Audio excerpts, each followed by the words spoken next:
നമ്മുടെ വീടുകളിലൊക്കെ LED bulb കുറച്ച് വർക്ക് ചെയ്താൽ ഇതുപോലെ ഡിമ്മായി പോകാറുണ്ട്. ഇതിപ്പോൾ ഒരു ഡിമ്മായി പോയ LED ആണ് കേട്ടോ. തീരെ വെളിച്ചം കിട്ടുന്നില്ല. ഈ റൂം മൊത്തത്തിൽ നിങ്ങൾക്ക് നോക്കിയാൽ മനസ്സിലാവും. വെളിച്ചം ലൈറ്റ് കത്തുന്നുണ്ടെങ്കിലും ഇരുണ്ടിട്ടാണ് ഇരിക്കുന്നത്. അപ്പോൾ നമുക്കിത് എങ്ങനെ സർവീസ് ചെയ്തെടുക്കാമെന്ന് നോക്കാം. അപ്പോൾ ഈ ടൈപ്പ് LED നമുക്ക് ഇവിടെ പിടിച്ച് ഇളക്കിയാൽ തന്നെ അതിൻ്റെ ടോപ്പ് ഊരിപ്പോരും കേട്ടോ. അപ്പോൾ ഉള്ളിൽ കുറേ LEDകൾ കാണാൻ പറ്റും.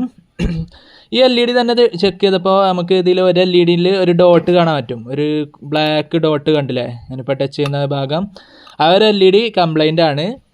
അതിൻ്റെ പ്രശ്നമായിട്ടാണ് ഇതിപ്പോൾ ഡിമ്മായിട്ട് കത്തുന്നത്. അപ്പോൾ നമുക്ക് അതൊന്ന് ചെക്ക് ചെയ്ത് നോക്കാം. ഇതുപോലെ വയർ വെച്ചിട്ട് അപ്പോൾ സേഫ്റ്റിയിൽ തന്നെ ചെയ്യുക. 230 വോൾട്ട് കൊടുത്തിട്ടുണ്ട്. അപ്പോൾ അവിടെ ഒന്ന് ടച്ച് ചെയ്യാതെ തന്നെ ഇത് ഷോർട്ടാക്കി കൊടുക്കുക. അപ്പോൾ ഇത് ഷോർട്ടാക്കുമ്പോൾ ആ ഡാമേജ് ആയ LED നമ്മൾ ഷോർട്ടാക്കുമ്പോൾ നമ്മുടെ LED ബൾബ് ബ്രൈറ്റ് ആയിട്ട് തന്നെ കത്തുന്ന കാണാൻ പറ്റും.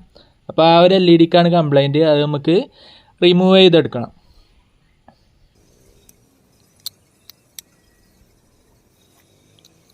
അപ്പോൾ ആ LED അവിടുന്ന് റിമൂവ് ചെയ്യുക. അതിൻ്റെ പകരമാണെങ്കിൽ പുതിയ LED ഇടാം. അല്ലെങ്കിൽ പുതിയ LED കിട്ടിയിട്ടില്ലെങ്കിൽ നമുക്കവിടെ ജസ്റ്റ് ഷോർട്ടാക്കി എടുക്കാം. ലെഡ് വെച്ചിട്ട് തന്നെയാണ് ഇവിടെ ഷോർട്ടാക്കി എടുക്കുന്നത് കേട്ടോ.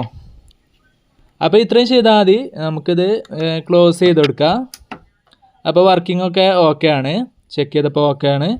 നമുക്കിത് ക്ലോസ് ചെയ്തിട്ട് നമുക്ക് സാധാരണ പോലെ വീണ്ടും നമുക്ക് ഈ ഒരു LED ബൾബിനെ ഉപയോഗിക്കാൻ പറ്റും. ഇപ്പോൾ നമ്മുടെ ആ ഒരു പഴയ LED ഡിമ്മൊക്കെ മാറി ബ്രൈറ്റായി വന്നിട്ടുണ്ട് കേട്ടോ.